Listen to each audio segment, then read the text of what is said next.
अस्सलाम वालेकुम प्यारे दोस्तों, जैसा कि आपको इल्म है, हमने जो कल की क्लास डाली थी उसमें जो 12th क्लास वाले बच्चों के लिए थी, और हमने फर्स्ट क्लास डाली थी 12th क्लास के क्लास नंबर फर्स्ट। ठीक है, और ये जो क्लास रहने वाली है ये ऑल कंपटीशन के भी लिए है। उसके बाद 10th 12th वाले जो भी बच्चे हैं 10th से लेकर 12th तक यानी 11th वाले भी, उन सब के लिए ये क्लास क्या है इंपॉर्टेंट रहने वाली है। उसके साथ हम बात करते हैं कि हमारा जो चैप्टर चल रहा था गुलिस्तान अदब, जो हमारी किताब है गुलिस्तान अदब 12th क्लास में है। ये फर्स्ट बुक है, बुक तो से कि दो है, लेकिन फर्स्ट बुक में से हमने आपको एक सिन्फ पढ़ाई थी कल। ठीक है, पहली सिन्फ पढ़ाई थी जिसका नाम था मकतूब निगारी। क्या था? मकतूब निगारी। ठीक है, और हमने पूरी डिटेल के साथ ये बात की थी तफसीर के साथ, मकतूब निगारी क्या है, मकतूब के मुतरादिफ अल्फाज कौन कौन से हैं, निगार का मायने क्या है। ठीक है, और ख़त के मोजिद कौन है, ये सारी बातें हमने आपके तफसील के साथ और डिटेल के साथ हमने की थी। आज की जो हमारी क्लास रहने वाली है वो सभी बच्चों के लिए इम्पोर्टेंट है, चाहे वो क्या है 10th का बच्चा हो, 12th का हो, RBSC बोर्ड में जो तैयारी करने वाले बच्चे हैं उनके लिए। उसके अलावा कंपटीशन के जो भी रीट वगैरह फर्स्ट ग्रेड या फिर जितने भी टेट हैं इनकी जो तैयारी करते हैं उन सब के लिए ये टॉपिक इम्पोर्टेंट रहने वाला है, क्योंकि हम बात कर रहे हैं कि हमारे मुल्क हिंदुस्तान के एक बड़े अजीम क्या है, हिंदुस्तान के अजीम शायर की। ठीक है, जो कि क्या है बहुत ही मशहूर शायर रहे हैं और आप सभी जानते हैं उनको, और गज़ल के लिए भी वो क्या है मशहूर है, प्रसिद्ध है, जाने जाते हैं। और एक चीज़ और है, खतूत निगारी के लिए भी वो क्या है मशहूर है। किसके लिए? खतूत निगारी के लिए भी वो मशहूर है। आपको पता तो चल ही गया होगा, क्योंकि कल हमने खतूत निगारी में बात की थी। तो खतूत निगारी की हमने मोजिद की बात की थी, वो कौन थे? मिर्ज़ा असदुल्ला खां गालिब। कौन थे? मिर्ज़ा असदुल्ला खां। ठीक है, असदुल्ला खां गालिब। ठीक है, तो इसी आज अजीम शायर की हम क्या करेंगे, बात करेंगे। इसकी सवानी हयात की बात करेंगे, इसकी पैदाइश है, इसकी वफ़ात है, इसकी जो कौन कौन सी इसकी किताबें हैं। ठीक है, ये सारी बातें हम क्या करेंगे इस क्लास में करेंगे। तो ये तो आपको पता चल गया होगा कि कौन से टॉपिक को आज हम क्या है आपके लिए कराने जा रहे हैं। एक खास तौर से जो 12th क्लास वाले बच्चे हैं उनके लिए तो है ही, उसके साथ 10th क्लास में भी ये आपका जो मिर्ज़ा गालिब की जो गज़ल है उसमें सवानी हयात है। तो आज हम बात कर रहे हैं मिर्ज़ा गालिब की सवानी हयात। ठीक है, मिर्ज़ा गालिब की सवाने हयात। ठीक है, क्या बात कर रहे हैं? मिर्ज़ा गालिब की सवाने हयात, इसके बारे में हम बात करेंगे। सबसे पहले तो आप ये समझ लीजिए कि सवाने हयात किसे कहते हैं, ये आप समझ लीजिए। एक तो होता है जीवनी, सवाने हयात कहते हैं प्यारे दोस्तों, प्यारे बच्चों, जीवनी को। ठीक है, बायोग्राफी को। एक होता है ऑटोबायोग्राफी, यानी किसी की क्या लिखना। एक तो हम लिखते हैं जीवनी, एक होता है आप बीती। ये दोनों के बारे में आप समझ लीजिए। ये दोनों आपको 12th क्लास वाले बच्चों के लिए दोनों ये सिन्फ हैं। ठीक है, ये दोनों सिन्फ है। एक तो है आपकी सवाने हयात, एक है आपकी आप बीती। तो दोनों के बारे में आप डिफरेंस यानी जो फ़र्क है वो पता जान लीजिए। जीवनी कहते हैं पूरी ज़िंदगी के हालात के बारे में लिखना, पूरी ज़िंदगी के बारे में लिखना। ठीक है, ये क्या होती है? ये क्या होती है? आपकी जीवनी होती है। पैदाइश से लेकर मौत तक जितनी भी एक्टिविटीज़, जितनी भी क्रियाएं हैं, जिन्होंने उनको जो जो काम किए हैं, ठीक है, वो सारी जो उसकी तालीम, एजुकेशन, सारी चीज़ें जो आप लिखते हैं वो लिखते हैं जीवनी में। और जीवनी लिखता कौन है? जीवनी लिखता है दूसरा। जाहिर सी बात, हमें क्या पता हमारी मौत कब हुई, कहाँ दफनाए गए, तो जीवनी दूसरा लिखता है। जैसे अल्ताफ़ हुसैन हाली ने हयात जावेद लिखी है। ठीक है, मिर्ज़ा गालिब की हयात, उसके ज़िंदगी के बारे में लिखा है। और आप बीती क्या होता है? आप बीती कहते हैं अपने हालात ज़िंदगी को लिखना, अपनी हालात ज़िंदगी लिखना। ठीक है, हालात ज़िंदगी लिखना। ठीक है, इसको क्या कहते हैं? आप बीती। मिसाल तौर पे आपने 20 साल, 25 साल, 30 साल, 60 साल गुजारी है, उस ज़िंदगी में आपके सामने कौन कौन से हालात पेश आए हैं, आपकी ज़िंदगी में कौन कौन से क्या है मसले मसाइल पेश आए हैं, कौन कौन से आपने तालीम हासिल की है, कहाँ कहाँ का आपने सफ़र किया है, उन सारी बातों को लिखना ही क्या कहलाता है? उन सारी बातों को लिखना क्या कहलाता है? आप बीती कहलाता है। ये आगे हम आपको डिटेल के साथ पढ़ाएंगे आप बीती भी। लेकिन आज जो हम बात करें, आज का जो हमारा उन्वान है, आज का जो टॉपिक है वो है मिर्ज़ा गालिब की सवाने हयात। 12th क्लास वाले के बच्चों के लिए तो है इंपॉर्टेंट। उसके अलावा अदर जो भी टॉपिक कंपटीशन में ये टॉपिक आता भी है मिर्ज़ा गालिब, तो उनके लिए भी इम्पोर्टेंट रहने वाला है। तो सबसे पहले हम बात करेंगे, पहला पॉइंट ले लेते हैं हम क्या, मिर्ज़ा गालिब की। जाहिर सी बात है सबसे पहले क्या है? पैदाइश। क्या है? पैदाइश। ठीक है, सबसे पहले हम बात करेंगे मिर्ज़ा गालिब की पैदाइश की। ठीक है,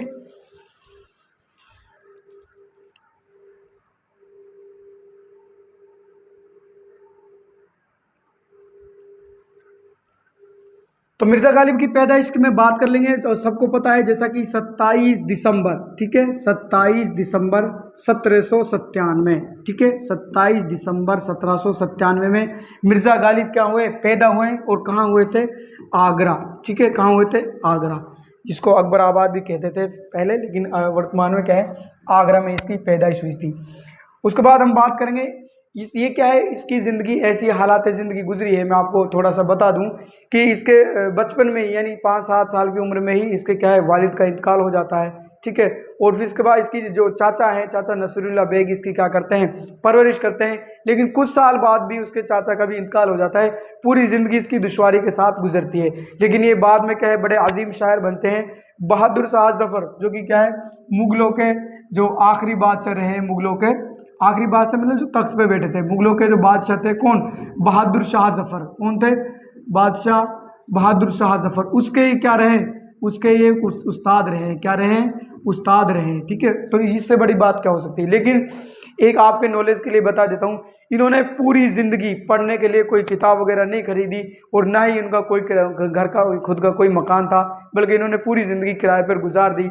उसी के हमने इस सबक में, इसके सबक में भी इन्होंने जो ख़त लिखा है उसमें भी इन्होंने डिटेल के साथ ये चीज़ें बताई हैं, क्योंकि किराए के मकान पर रहते हैं। जब दिल्ली में जो हालात होते हैं 1857 क्रांति के, उन्होंने अपने जो ख़त लिखे हैं इन्होंने दोस्तों के लिए, उनमें बयान किए गए ये चीज़ें। नेक्स्ट हम बात करेंगे इसके वालिद का नाम, ठीक है, यानी इनके वालिद का नाम क्या था। तो वालिद का नाम है इसका अब्दुल्ला बेग, क्या है, अब्दुल्ला बेग, ठीक है। ये आप याद रखें, एक एक इम्पोर्टेंट है, एक एक चीज़ आपको, अब्दुल्ला बेग, ठीक है। उसके बाद हम बात करेंगे इसकी वालिदा का नाम इज्जतुन्निसा बेगम, कौन है, इज्जतुन्निसा बेगम, इज्जतुन्निसा, ठीक है, बेगम, ये इसकी कौन है, वालिदा। और उसके बाद इसके चाचा, चाचा का नाम क्या था, इनके चाचा थे नसीरुल्लाह बेग, कौन थे, नसीरुल्लाह बेग, ये भी आप याद रखें, इंपॉर्टेंट है, नसीरुल्लाह बेग, ठीक है। ये मोटी मोटी बातें हैं, बिल्कुल आपके लिए इंपॉर्टेंट है। कंपटीशन वाले बच्चों के लिए तो एक एक बात है इंपॉर्टेंट है। जो हमारे दोस्त क्या है, कंपटीशन की रीट वगैरह राजस्थान या अदर स्टेट में जो तैयारी कर रहे हैं, उनके लिए तो एक एक बात ही क्या रहने वाली है, इंपॉर्टेंट रहने वाली है। नेक्स्ट हम बात करेंगे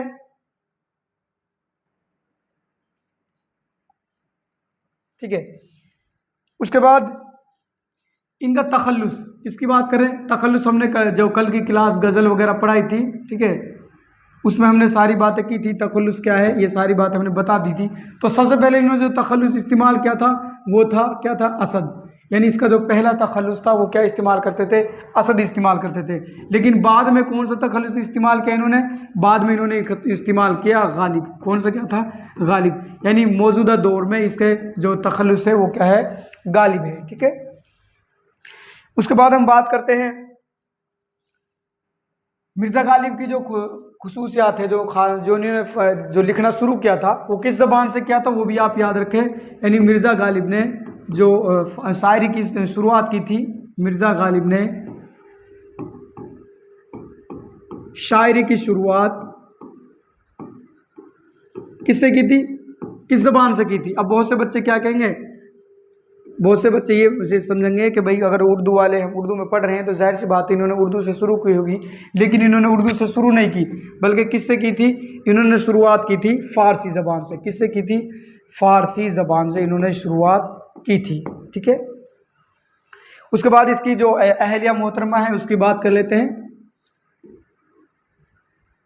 अहलिया का नाम क्या था इसके, जो इसकी मिसेज थी उसका नाम था उमराव बेग, क्या था, उमराव बेग, ठीक है, या बेगम या बेग, ठीक है। अब इसका नसर में सबसे बड़ा कारनामा क्या है, ये पॉइंट भी आप याद रखें, इसका सबसे बड़ा नसरी कारनामा, ठीक है, यानी इसका नसरी कारनामा क्या था सबसे बड़ा, ये भी याद रखें।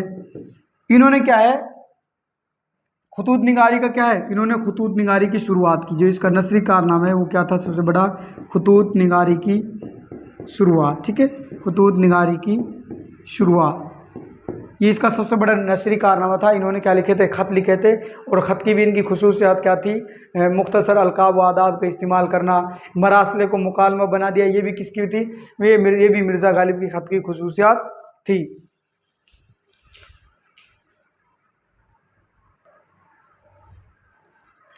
नेक्स्ट पॉइंट की हम बात करेंगे, जो मिर्ज़ा गालिब किसके उस्ताद थे, यानी मिर्ज़ा गालिब के शागिर्द। ठीक है, मिर्ज़ा गालिब के शागिर्द, तो मैं आपको पहले ही बता रहा था मिर्ज़ा गालिब के शागिर्द कौन थे, आपके बहादुर शाह ज़फ़र। कौन थे? बहादुर शाह ज़फ़र। ठीक है, ये कौन है? ये क्या थे, जो आखिरी मुग़ल जो 1857 क्रांति के वक्त में कौन थे? बादशाह थे दिल्ली के। ठीक है, दिल्ली के बादशाह। ठीक है, और मिर्ज़ा गालिब से पहले आप एक पॉइंट और याद रखना कि मिर्ज़ा गालिब से पहले इसके उस्ताद कौन थे? मिर्ज़ा मोहम्मद रफ़ी सौदा। कौन थे? रफ़ी सौदा। ठीक है, ये आप याद रखना।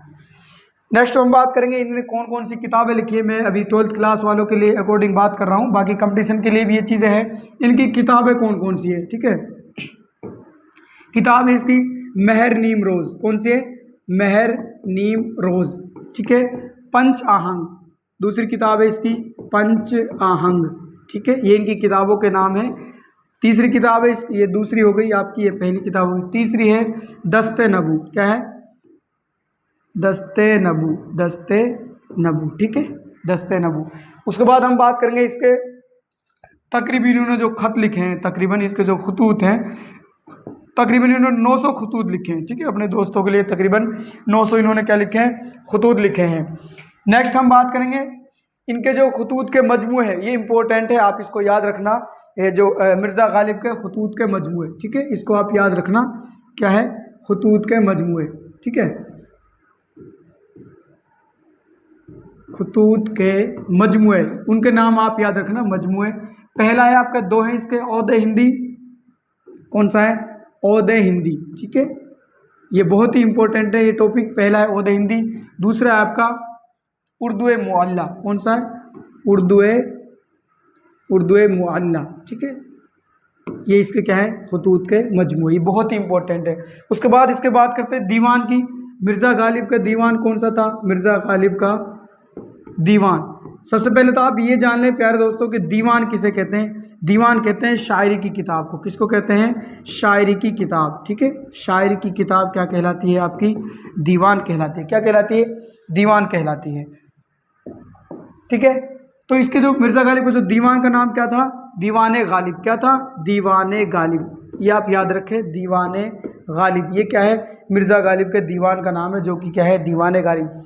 और भी बहुत सारी बातें हैं जो 12th क्लास वाले बच्चों के लिए मैं सबक के अकॉर्डिंग उनको बताऊंगा, क्योंकि उनको इतनी तफसील से याद रखने की कोई ज़रूरत नहीं है, लेकिन ये खास खास बातें थी।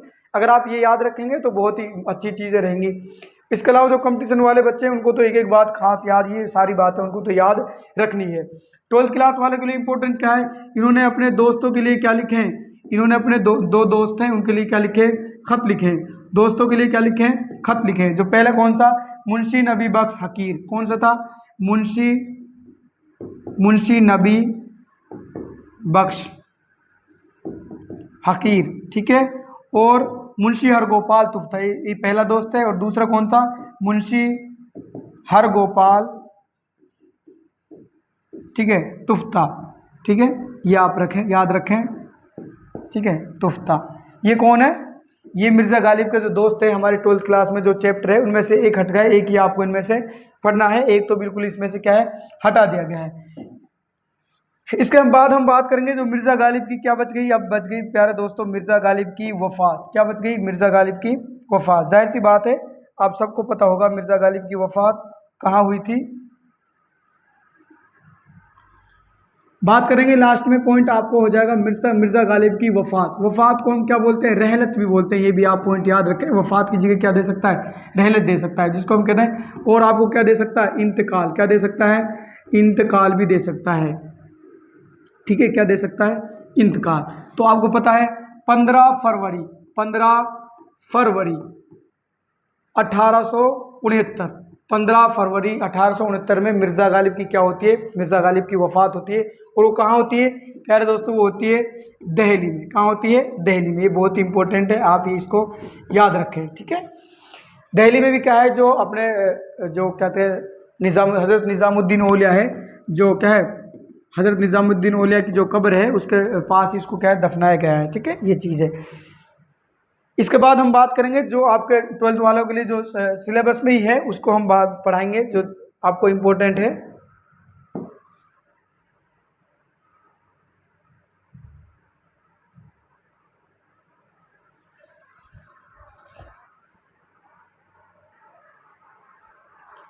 तो ये रहा प्यारे दोस्तों आपका जो 12th क्लास में जो सबक है हमारे जो चल रहा था मकतूब निगारी।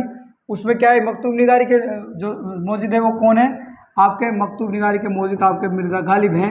ठीक है, इसके बारे में हम क्या बात करेंगे, आज मिर्ज़ा गालिब की सवानी हयात के बारे में बात कर रहे हैं। हमने जो मोस्टली जो मोटी मोटी बातें थी इनके अलावा जो इस चैप्टर में नहीं थी वो बातें हमने आपको पहले ही बता दी है। और उसके बाद जो हमारे चैप्टर में है जो 12th क्लास वाला जो सबक है वो उसके बारे में हम बात करेंगे। ठीक है, ये भी इंपॉर्टेंट है, ऐसा नहीं है, अगर ये चीज़ें भी आप लिख दोगे तब भी बहुत है। इसके अलावा अगर आप याद रखना चाहते हैं वालिद का नाम, वालिदा का नाम, ठीक है, वफात डेट भी याद रखना चाहते हैं तो ये सारी चीज़ें आपको हमने पहले पढ़ा दी हैं। तो बात करते हैं मिर्ज़ा गालिब। आप जैसा कि हमने बताया था कि 1797 ईस्वी में आगरा में क्या है ये पैदा हुए हैं। ठीक है, और 27 दिसंबर, ठीक है 27 दिसंबर 1797 और 15 फरवरी 1869 में इसकी क्या होती है, वफात होती है, जो कि कहाँ होती है, दिल्ली में। ठीक है, कहाँ होती है, दिल्ली में इसकी क्या होती है, वफात होती है। पढ़ लेंगे एक बार तफसीर के साथ। गालिब ने नसर निगारी का आगाज़ फारसी से किया। अभी हमने बताया था आपको पहले ही, जो गालिब ने नसर निगारी की जो शुरुआत की है, आगाज़ कहते हैं शुरुआत को, यानी इन्होंने किस ज़बान से की है, वो है आपके फ़ारसी ज़बान। कौन सी है, आपके फ़ारसी ज़बान से इन्होंने की है। ठीक है, यानी फ़ारसी ज़बान से, ये इंपॉर्टेंट है। ठीक है, उनकी 3 किताबें बहुत इंपॉर्टेंट है। लास्ट में 12th क्लास वाले के लिए बात कर रहा हूँ। 12th class last half yearly exam में आपको ये सीधा सट सवाल पूछा गया था, पंच आहंग, महर नीमरोज़ और दस्त नबू किसकी किताब है, तो किसकी है, मिर्ज़ा गालिब की। ये आपको तस्वीरें दे रखा है, ये मिर्ज़ा गालिब है। ठीक है, बहुत बड़े अजीम शायर हैं। उर्दू में भी उनके 4 नसरी रिसाले मिलते हैं। रिसाले किताब से छोटे होता है। इसके अलावा उन्होंने मुख्तलिफ किताबों पर दीबाचे, छोटी छोटी किताबें, तकरीज़ें और कुछ मुतफर्रिक तहरीरें, मुतफर्रिक यानी अलग अलग तहरीरें यानी लेख भी लिखी थी। इनमें गालिब की नसर आम तौर पर साफ और सादा है, यानी जो गालिब की जो नसर निगारी है, जो गालिब की क्या है, नसर निगारी है, वो क्या है, आमतौर पर सादा और सलीस है, यानी आसान ज़बान में इन्होंने क्या है, नसर निगारी की है। किस में की है, आसान ज़बान में, यानी आसान भाषा में इन्होंने नसर निगारी की है, साफ और सादा है। लेकिन उनका सबसे बड़ा नसरी कारनामा, अभी हमने बात की थी, अगर हम बात करें नसरी कारनामा में सबसे बड़ा काम क्या है इनका, वो उनके खतूत हैं। क्या लिखे हैं इन्होंने लिखे हैं खतूत। ये क्या है, इसका नसरी कारनामा सबसे बड़ा है, कौन सा, खतूत निगारी। ठीक है, क्या है, खतूत निगारी। क्या है इनके खतूत है, इन्होंने खत लिखे हैं। मैं बता रहा था आपको तकरीबन इन्होंने 900 खत लिखे हैं। जाहिर सी बात है 900 खत बहुत बनते हैं। गालिब ने उर्दू खतूत निगारी को एक नया रास्ता दिखाया, बकौल हाली। बकौल हाली यानी अल्ताफ़ हुसैन हाली। ठीक है, बात कर रहे हैं हम अल्ताफ़ हुसैन हाली की, जो क्या है, इनकी जिन्होंने सवानी हयात लिखी है। इन्होंने क्या कहा, इनका एक कथन है, इनका एक कौल है, क्या कह रहे हैं, मिर्ज़ा की उर्दू ख़तो किताबत। ख़तो किताबत कहते हैं खत लिखना, ख़तो किताबत मतलब खत लिखना। ठीक है, क्या है, खत लिखना। मिर्ज़ा की उर्दू ख़तो किताबत का तरीका फिल वाक़या सबसे निराला है। क्या है, फिल वाक़या नहीं, सबसे अलग, सबसे निराला सबसे अलग है। न मिर्ज़ा से पहले किसी ने ख़तो किताबत में इख्तियार किया नहीं अपनाया, यानी ना तो मिर्ज़ा से पहले किसी ने ये चीज़ अपनाई है जो मिर्ज़ा गालिब ने अपने ख़त में अपनाई है, और ना उनके बाद किसी से उसकी पूरी तकलीद हो सकी। तकलीद कहते हैं नकल करना, यानी जैसे मिर्ज़ा गालिब ने ख़त लिखे हैं, ना तो इससे पहले किसी ने ख़त लिखे और ना ही मिर्ज़ा गालिब के बाद कोई इनकी तरह इनकी नकल कर पाया है। ठीक है, सीधा सा आप याद रखें। ये क्या है, मिर्ज़ा गालिब के बारे में किसने कहा है, अल्ताफ़ हुसैन हाली ने। ठीक है, इसके बाद और क्या है मिर्ज़ा गालिब के बारे में, गालिब ने, ये इंपॉर्टेंट बात है, ये आप याद रखना, गालिब ने, मिर्ज़ा गालिब ने मरासले को मुकालमा बना दिया। ये सबसे इंपॉर्टेंट चीज़ है कि आपसे पूछ ले मरासले को मुकालमा किसने बना दिया है, तो आप क्या बताएंगे, मिर्ज़ा गालिब। कौन, किसने, मिर्ज़ा गालिब ने। अब देखो सबसे पहले मरासला, मैंने कल की क्लास में भी आपको क्या बताया था, मैंने बताया था कि मरासला किसे कहते हैं, क्या बताया था, मरासला किसे कहते हैं, और मुकालमा, ये 2 बातें आप याद रखें। मुकालमा, मरासला कहते हैं खत को, मरासला किसे कहते हैं, खत को। मकालमा कहते हैं बातचीत, किसको कहते हैं, बातचीत को, यानी गुफ्तगू को, किसको कहते हैं, बातचीत को। जाहिर सी बात, यानी मिर्ज़ा गालिब ने ख़त को बातचीत का क्या बना दिया है, ज़रिया बना दिया, बिल्कुल आसान अल्फाज में। यानी आप किसी से ख़त लिख रहे हैं तो इसका मतलब आप उससे क्या कर रहे हैं, बातें कर रहे हैं। ये इंपॉर्टेंट, ये लाइन बिल्कुल इंपॉर्टेंट है, आप इसको याद रखना। किसने, मिर्ज़ा गालिब ने मरासले को क्या बना दिया है, मुकालमा बना दिया है। ठीक है, इनके उर्दू खतूत में उनकी अपनी ज़िंदगी और ज़माने के बहुत दिलचस्प नक्शे सिमट आए हैं। ख़ास तौर पर 1857 के आसपास का माहौल गालिब के खतूत में, यानी जो गालिब ने जो ख़त लिखे अपने दो दोस्तों को, मुंशी नबी बख्श हकीर और मुंशी हरगोपाल तुफ्ता, उन्होंने क्या लिखे हैं उनमें 1857 के जो हालात थे, ज़ाहिर सी बात है देश की प्रथम क्रांति, ठीक है, यानी हमारे देश की प्रथम क्रांति कौन सी थी? 1857 की क्रांति थी। किसके खिलाफ थी? अंग्रेज़ों के खिलाफ थी। तो इन्हीं के बारे में जब 1857 क्रांति विफल हो गई थी, यानी सक्सेस नहीं हुई थी, तो उसके बाद बहुत सारे हालात ऐसे पनप गए थे। अंग्रेज़ों ने बहुत ज़्यादा लोगों को परेशान किया था, काफ़ी लोगों को फांसी पर चढ़ा दिया। तो उसके बारे में जो हालात दिल्ली में थे, दिल्ली के जो हालात थे, इन्होंने क्या लिखे हैं? अपने ख़त में लिखे हैं, अपने दोस्तों के लिए लिखे हैं। वही हम आगे डिटेल से पढ़ेंगे। तफसील के साथ रोनुमा हुआ है, ज़ाहिर हुए हैं। इसके पेश नज़र ये ख़त, ये खतूत एक तारीखी मतलब ऐतिहासिक, तारीखी मतलब इतिहास, ठीक है, हिस्ट्री। तारीखी का मतलब क्या है? हिस्ट्री, ठीक है, ये आप याद रखें, हिस्ट्री, ठीक है। तारीखी मवाद कहते हैं कंटेंट, मवाद का मतलब क्या था?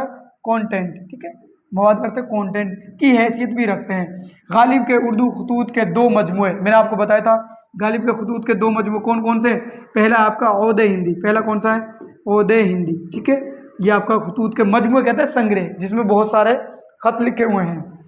और उर्दू मुअल्ला दूसरा कौन सा है? दूसरा है आपका उर्दू मुअल्ला। कौन सा है? उर्दू मुअल्ला, बहुत मशहूर हुए हैं। गालिब ने जो असलूब यानी तरीका, असलूब का मायने क्या है? तरीका, ठीक है, असलूब का मायने क्या है? तरीका। गालिब ने जो असलूब इख्तियार किया, यानी जो अपनाया था, उसकी नकल किसी से भी मुमकिन ना हो सकी। यानी मिर्ज़ा गालिब ने जो ख़त में जो तरीका अपनाया है, ठीक है, उसकी नकल आज तक किसी से भी ना हो सकी।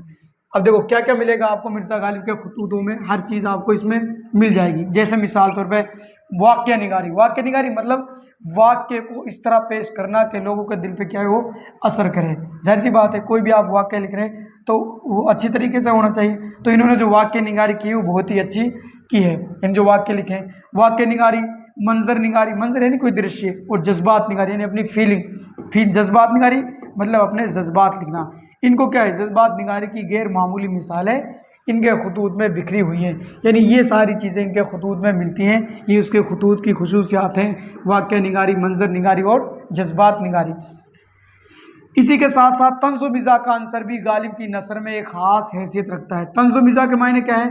तंज़ व मिज़ाह, ठीक है, तंज़ व मिज़ाह के मायने हैं हंसी मजाक। क्या है? हंसी मजाक। ऐसा नहीं है सिर्फ एक संजीदा तौर पर इन्होंने लिखे हैं, बल्कि इनकी नसर निगारी में भी व्यंग्य, हंसी मजाक के भी क्या है, ये चीज़ें भी आपको इसके ख़त में मिलेंगी।